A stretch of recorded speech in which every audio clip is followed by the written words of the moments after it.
आप सभी का स्वागत है इस वीडियो में।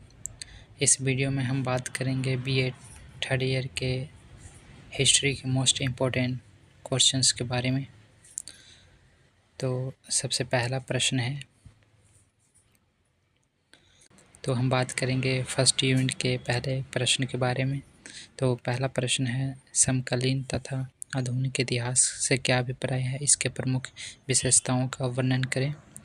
अगला प्रश्न है, इटली के एकीकरण में विभिन्न चरणों तथा उसके एकीकरण में आने वाली विभिन्न बाधाओं का वर्णन करें।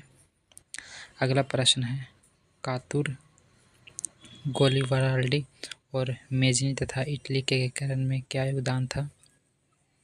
अगला प्रश्न है, जर्मनी के एकीकरण के इतिहास का वर्णन कीजिए। अगला प्रश्न है, बिस्मार्क ने जर्मनी के एकीकरण में किस प्रकार किया। अगला प्रश्न है, अफ्रीका तथा एशिया में साम्राज्यवाद के प्रसार का वर्णन कीजिए। अगला प्रश्न है, सामाजिक तनाव और समाजवाद से आपका क्या अभिप्राय है। अगला प्रश्न है, समाजवाद की प्रमुख विशेषताएं तथा इसके उदय और विकास का वर्णन करें। अगला प्रश्न है, समाजवादी आंदोलन के प्रमुख समर्थकों का वर्णन करें। अगला प्रश्न है, कार्ल मार्क्स कौन था, मार्क्सवादी के प्रमुख सिद्धांतों की व्याख्या कीजिए। तो ये थे आपके फर्स्ट यूनिट के। एंड अब सेकेंड यूनिट की बात करते हैं। अगला प्रश्न है, 4 मई के आंदोलन का वर्णन कीजिए। अगला प्रश्न है, गृह युद्ध के बाद प्रथम विश्व युद्ध तथा अमेरिका तथा जापान के संबंधों पर प्रकाश डालें। अगला प्रश्न है, जापान का विदेशी शक्तियों के लिए खुलना एवं भेजी युग के उत्थान का वर्णन करें।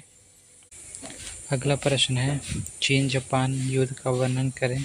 1911 की चीनी क्रांति तथा डॉक्टर सन यात सेन की उपलब्धियों का वर्णन करें। तो ये थे सेकेंड यूनिट। अब हम थर्ड यूनिट की बात करते हैं।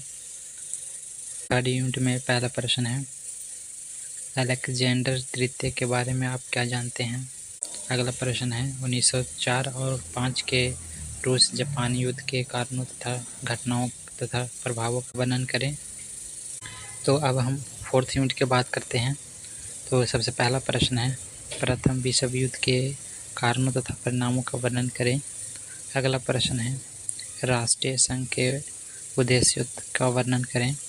अगला प्रश्न है, विल्सन के 14 सिद्धांत क्या थे। अगला प्रश्न है, वायसराय की संधि के पक्ष तथा विपक्ष का वर्णन करें। तो ये थे आपके इम्पोर्टेंट प्रश्न।